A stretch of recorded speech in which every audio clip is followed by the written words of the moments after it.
to strike the last word as I run through the time here. If I do, I'm grateful to the gentleman for bringing this amendment. I think it's exactly the kind of fiscal responsibility that many of us on both sides of the aisle talked about during our campaigns. It's an important thing to have before the Congress. We've talked about pay-go for taxes, but this is really pay-go for spending.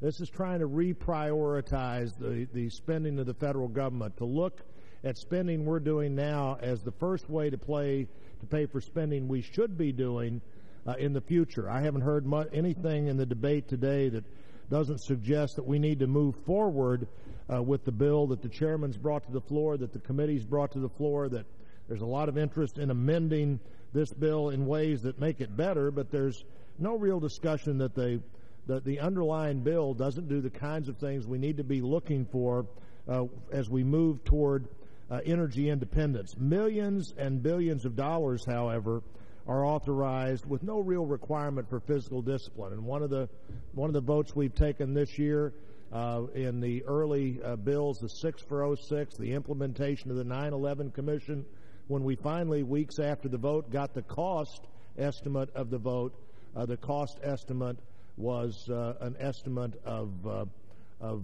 30 or so billion dollars over 5 years. And so we need to be sure that we're doing things that make sense with the people's money. I think President Reagan, who would have been 96 this week had he lived, said that a government has never voluntarily reduced its size. One of the ways we can at least maintain the size of the government is we look at new and worthy things to suggest that the size of the government would not grow just because the needs of the government are changing. In this bill, we ask for the appropriation, the authorization. Can I move now to strike the last word? You may. And have my 5 minutes. I'm grateful. The gentleman from Missouri is recognized for 5 minutes. I'm grateful to the chair for that. This legislation authorizes $10 billion in spending to the EPA. And, frankly, the EPA spends a lot of money that could be spent in different ways. In the EPA budget last year, $47,459,367 were spent in projects in foreign countries. I'd suggest in supporting the gentleman's amendment that probably you could find $10 million there, and if you couldn't find it there, you could find it somewhere else.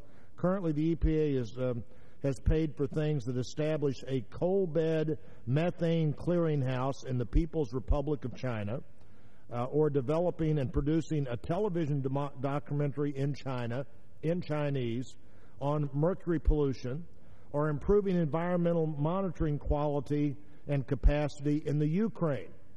They may all be good things, but none of them as important to American taxpayers as the proposal today.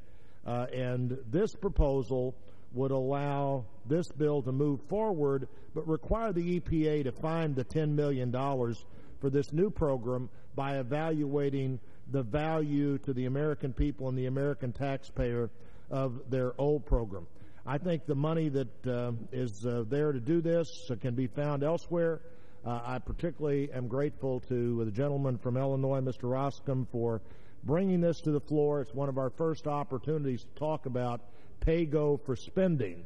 If we're going to do things that meet the new priorities of the country, it's also an opportunity every time to look at the current spending and to reprioritize what the federal government's been doing. I'm through with my time. I yield back whatever time I can. Texas.